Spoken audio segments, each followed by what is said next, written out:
Eu queria te convidar a abrir a sua Bíblia, livro de Lucas, capítulo 11, versículo 9. Lucas 11, 9.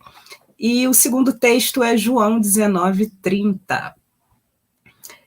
O culto de hoje ele tem um tema, né, falando sobre as promessas que fazemos a Deus ou aos outros.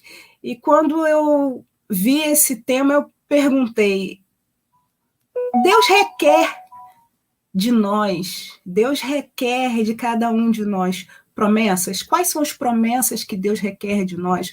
Se nós olharmos para Jesus, se nós olharmos para aquilo que Jesus está escrito nos evangelhos, o que Jesus requereu de cada um de nós, dos seus discípulos? Que promessas o Senhor Jesus pediu que seus discípulos fizessem ou cumprissem?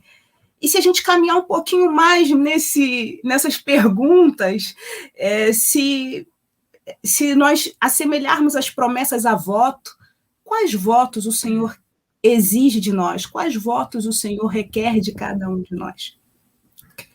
Olhando para os evangelhos, nós não vemos uma resposta afirmativa.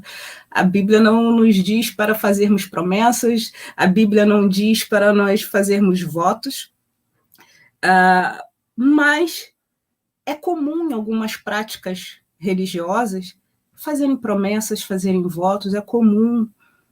Só que se olharmos para o Evangelho da Graça do Senhor Jesus, nós sabemos e podemos descansar que o nosso Pai, Ele sabe de todas as nossas necessidades. O nosso Pai, Ele conhece tudo aquilo que nós precisamos. O nosso Pai, Ele sabe das nossas necessidades. Jesus disse que a gente não deveria andar ansioso com nada, a gente não deveria andar preocupado com nada, porque o nosso Pai, Ele sabe das nossas necessidades, Ele cuida de nós.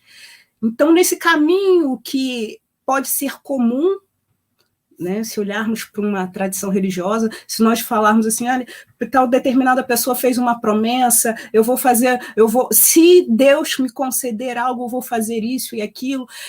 Essa prática ela está um pouquinho distanciada, está totalmente distanciada do Evangelho da Graça de Deus. Porque o Evangelho da Graça de Deus é aquele Evangelho que reconhece que tudo já está feito, o sacrifício que era necessário fazer já foi feito, que é o texto que está lá em João capítulo 19, versículo 30. O próprio Jesus disse, olha, está consumado. Está consumado. E se aproximarmos o significado de promessa para juramentos, o próprio Jesus ele disse, olha, você não deve jurar por nada, porque nós não podemos dar conta de cumprir juramentos. Nós somos muito pequenos diante da realidade da vida. Qual de nós pode dizer que amanhã vai fazer determinada coisa ou outra? Então, irmãos, que nós leiamos e vivamos o que está no texto que eu pedi os irmãos para abrirem, que é Mateus 11, 9.